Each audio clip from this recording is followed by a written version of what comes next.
Hey, great news if you live in Eastern Maryland, Northern Virginia, South Central Pennsylvania, or West Virginia. I'm talking about towns like Hagerstown, Maryland, Winchester, Virginia, Chambersburg, Pennsylvania, and many more. Now you can get lucky in no time at Pennsylvania's newest casino, the all-new Parks Casino, open in Shippensburg, Pennsylvania. That's less than an hour from Harrisburg, the state capital, nice part of the state.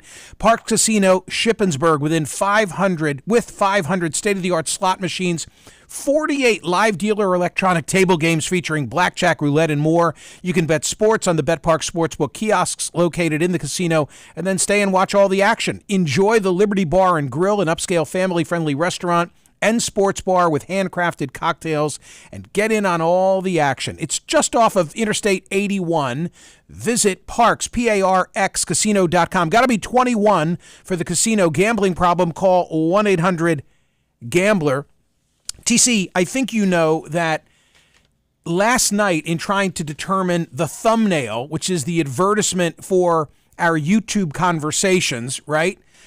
We came up with Duke of Hazzard, and we have an image of Harry and Meghan in a New York City taxi because of last night's, 2 nights ago, right? I love that. I mean, I grew up watching the Dukes of Hazzard, and I cracked up at that thumbnail. So the New York Post, which I'm holding in my hand, says pretty much the same thing. Duke and Duchess of Hazzard. Ex-royals claim they were chased 2 hours through New York City. Police say otherwise. I mean, that is, and this broke on air while we were on air yesterday. Yeah. The news broke, and both of us were like, wait, why is this the first we're hearing of this if this went through New York last night? Why wasn't it breaking news last night? A 2-hour chase. And one of us was very skeptical You were snarly, skeptical, and obnoxious, but possibly also correct. But I mean, a 2-hour chase? No, that detail was, we didn't understand. I was like, wait, where were they going? What's happening? Like, you can't, like,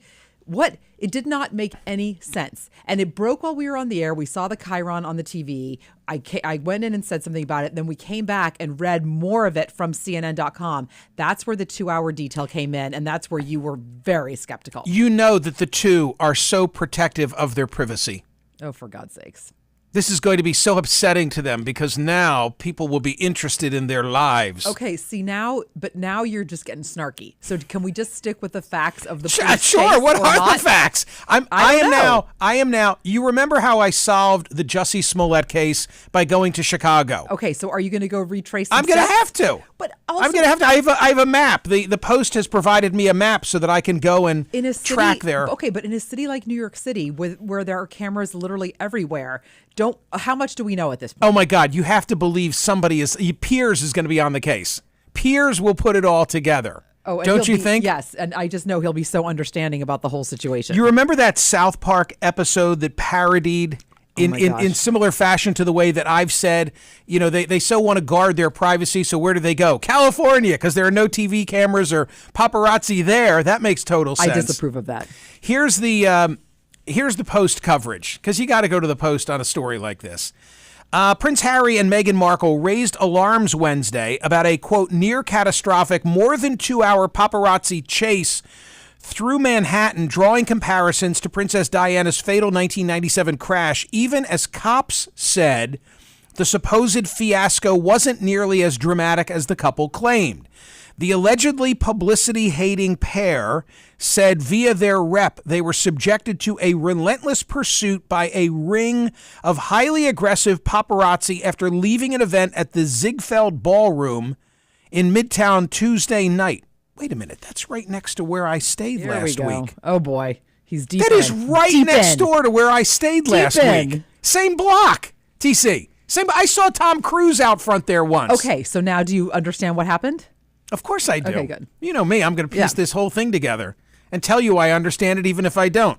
Where was I? This is their royal spokesperson. By the way, why do they still get a royal spokesperson? Because they're royals?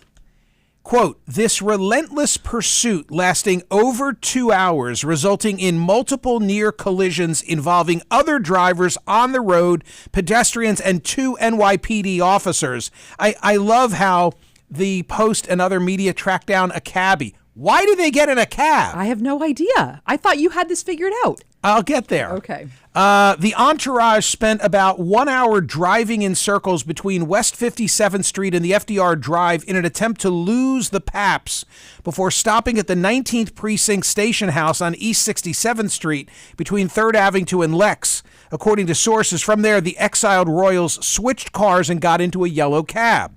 Speaking to the Post on Wednesday afternoon, cab driver Sukarn Sunny Singh said that he was hailed to take the royals from the station house, but the trip lasted only 10 minutes as they asked to be taken back. Singh confirmed that the decision to go back came over fears that the paparazzi would continue to follow them and reveal their location. The cabbie said 6 paparazzi surrounded his vehicle. Reveal their location as in like where they were staying? I Is think that a where secret? they were well, it's on the map. It's not a secret now. The cabbie says, I never felt they were in danger. It wasn't like a car chase in the movie. They were quiet and seemed scared, but it's New York. It's safe, says the cabbie. So apparently they begin at the Ziegfeld Ballroom on West 54th Street. It didn't occur to me until this minute. Okay, they're in 3 SUVs. Okay. Police sources then say that the group drove along West 57th Street to the FDR Drive and back because now they're trying to lose the paparazzi. What makes them think they can lose the paparazzi in New York? That's what I don't understand. What I don't understand is why they didn't just go to where they were going and get out. And I mean, people are going to take their pictures no matter what. They walked out of the ballroom with a whole, with a bunch of paparazzi. Right. So then just get where you're going, get out, get your picture taken again, and go inside. Okay, now they go to... I can't abide by this. I don't understand. Now they go to the residence of Colbert Cannon on Herald Square. What's wrong with you? Why? Why do you have to put that in there? It says it in the Post, Yes. maybe. So now they go to the 19th Precinct Station House. That's on East 67th Street between 3rd Avenue and Lexington Avenue. From there, they hop in a yellow cab. The driver says he drove him around the area for 10 minutes. Now they go back to the 19th Precinct. Sources say the couple then made their own way home about 2 blocks away. The representative said they got home at about midnight. So on the map here, it looks like they were staying at 66th and 3rd. I don't get it. I don't get it. I don't get it. Not It's just get like it. drama. I do not get drama. You know how some people just make life harder, and it seems that that's what they do at every step. And by the way, overshadowing what should have been, she was getting an award and, speaking with Gloria Steinem, overshadowing the reason they were in New York in the first place. Now, okay, you want to be really gracious and generous to them? Yes, please. Okay. What if something did happen and there was some sort of a chase and the paparazzi was surrounding them, which maybe they were, and that was like a triggering event for Harry because that's how he lost his mother, and so then they just sort of wigged out and couldn't deal with it. Possibility. Okay. Yeah, possibility. I'm certainly sympathetic to what happened to Diana. Right. I just think that a couple that claims they are publicity shy and they don't want to be in the limelight and they just want to lead their lives and raise their chickens. They want to do it in their own way. Archie's birthday. Oh, for God's sake! Come on, then if you come to New York City, them choosing to be in the limelight. Didn't Cindy Adams "Hey kids"? Wasn't that her expression? Oh boy! Hey kids, if you come to New York City, the paparazzi, after you did the Oprah interview and wrote that book, of course there's great interest in you. That's their choice. You gotta expect it. Okay. Right? Yeah. Am I wrong? You and I are going to disagree on that fact. What do we disagree on? We disagree on that even if you are a famous person and want to be sometimes in front of the cameras, you should be able to also lead a private life outside of the cameras. You would not want the paparazzi in your backyard. True. With Cora and pots in your garden. What? Yeah. But when you want to be on CNN on Saturday morning. But I'm not someone claiming to be so uber protective of my privacy that I'm fleeing my native country and hiding in California. Come on. For God's sakes. Come on. Okay. Prediction? Yeah. More to come. Yeah. There's more to this. No, it's There's more to this. baloney. Something's not right here. I couldn't agree Something more. is not right Yeah. here. So, Okay. she looks great. How's that? My She gosh, looks great. they both do. Okay. Phenomenal. Yeah. Yeah, him too. Okay. Hey, there's another New York story that is really of interest to me, Yes, and there is. it's the sad passing of Pale Male Did you know they lived that long? at by the age way? 33. Yeah. So I had seen pale male. Oh, did you figure that one out too? There was some kerfuffle a while ago. Weren't they trying to move the someone's the nest? Was it pale male or was it his partner or? I think it was the love interest. The family. I think it was the family abode. No, I remember this because Paula Zahn. Oh, do you remember CNN's Paula Zahn? Was it her building? It was her building. Oh, and so I remember at the time. I remember being in New York City right at the time. Okay, hold on. Sorry. This is a red-tailed hawk. Oh, yeah. A red-tailed hawk. What, people don't know this? Lived on a ledge of a New York City, very swanky building right on Central Park East. And there became great controversy when the nest, this is from memory that I'm doing this, but the nest was dislodged by the building. Like, hey, get rid of that and put up some spikes so we don't have birds, pooping all over the place. And people are like, no, it's pale male. It's pale male. Put the nest back. I wasn't wrong. So listen to this. Birders were outraged in 2000. This is from the AP that was posted at Smerconish.com. Birders were outraged in 2004 when pale male's nest with then mate Lola was ripped from its ledge. Her name was Lola. She was a showgirl. On the 12th floor of a ritzy apartment building whose residents included actor Mary Tyler Moore and CNN anchor Paula Zahn. Moore publicly opposed the nest removal. The co-op board, which had voted to remove the nest as a hazard, quickly reversed itself and restored a row of anti-pigeon spikes that the hawks had used to anchor their nest, and even added a new metal cradle on the ledge. Pale Male and Lola rebuilt their nest. Right. They stuck around. They stuck around. Like, I don't understand, birding and so forth, but you would think when the nest was dislodged, they might just go somewhere else. No, they came back. They keep coming back. I think, and I don't have a strong degree of confidence in this. Well, you'll say it anyway. But I'm going to go ahead. It's an interesting conversation. It's just the two of us here. I think Paula Zahn's husband may have been on the board. Oh. And so she got swept into all the stories. That may be fake news. I don't know. All I know is that I was in Manhattan when this all broke, I guess 20 years ago. Wow. I guess it was 20 years ago. Wow. And I remember that there were people out front, like holding a vigil for pale male. And I was able to look up and see there's that hawk that everybody's talking about. That is incredible. So pale male is gone at 33. I see. I wouldn't have known they lived that long. That's also very interesting to me. Yeah. Again, a classic New York story. Bobby Horvath is a wildlife rehabilitator at Central Park. Horvath posted that he picked pale male up in Central Park and took him to his rehab group's veterinarian, who did blood work and x-rays. The hawk later ate a small meal, but remained weak and lethargic. We hoped for improvement, but sadly it was not to be. Pale male, so named because of his whitish plumage, was first spotted in Central Park as a juvenile in 1991 and began nesting on Fifth Avenue across from the park in 1993. That's Bird incredible. lovers crowded inside the park to watch as pale male and his succession of mates hatched and raised their young each spring. Oh my! So they don't mate for life, huh? I guess not. Yeah. I guess not. Wow.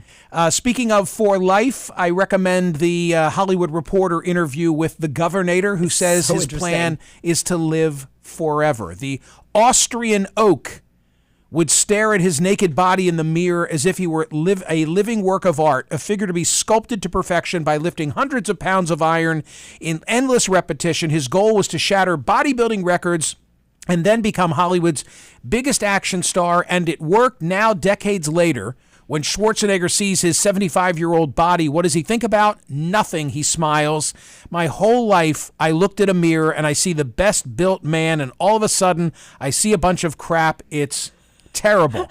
Relating to our it's hard to get old. Relating to our other story today about weight and the great Robin Abkarian column from the LA Times. Make sure you read that. Oh, yes. How about this story from the Seattle Times about the Idaho Boy Scouts rescuing a hiker after a 60-foot fall? Yeah, what went on there? Okay, in the summer of 2017, Eric Valentine recalled that he was volunteering with an Eastern Oregon Boy Scout troop when they encountered a group of rafters in need of assistance.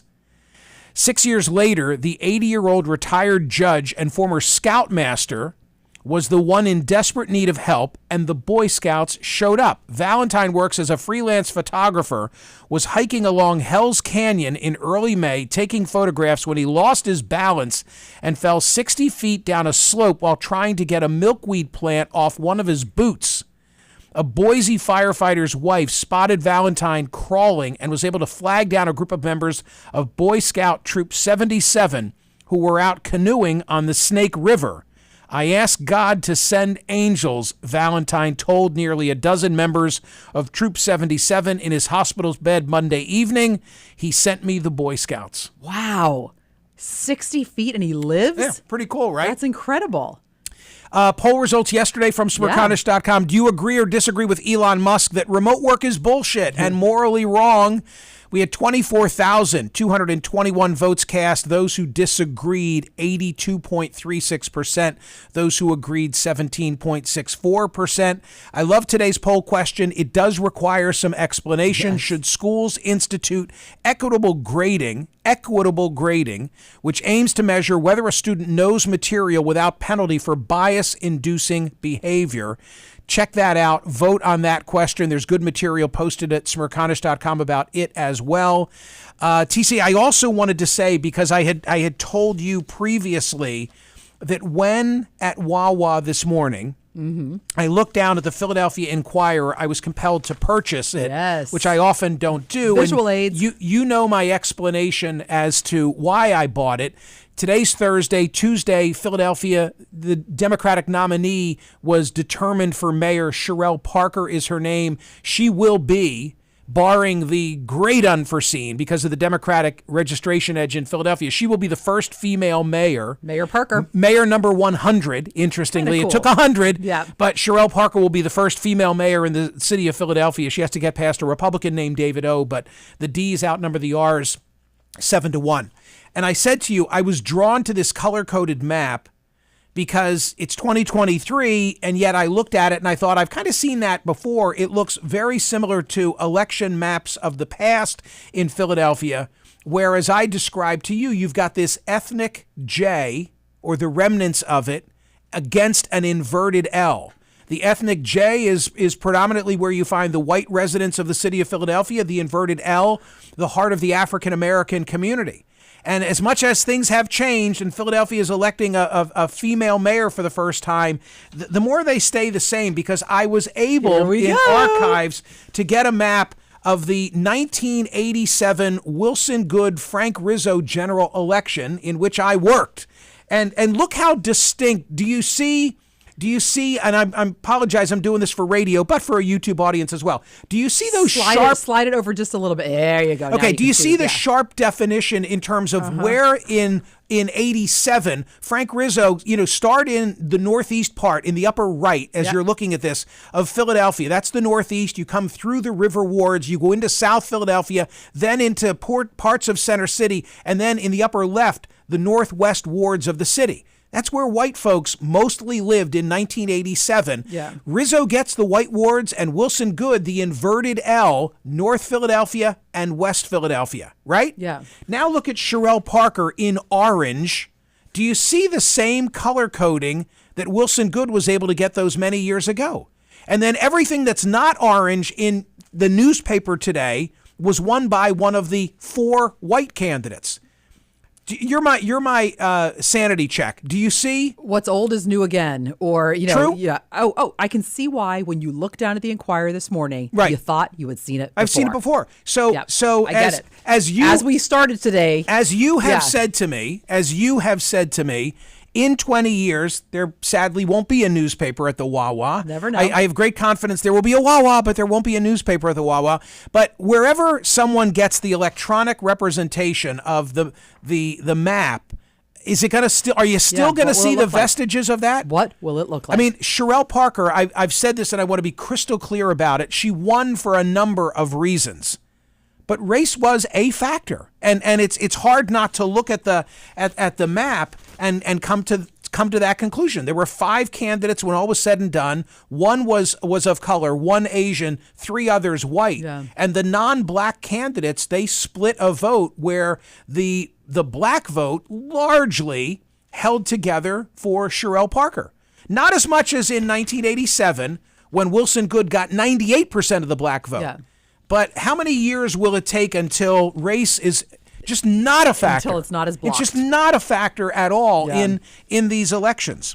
So, yeah, that's what I got. Very cool. That's what I got. Excellent. An excellent way to end.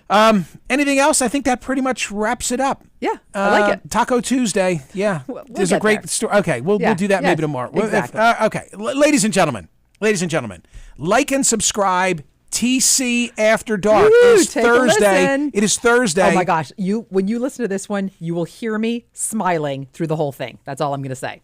Yeah. It's a radio tease. All right. Thank you. See ya.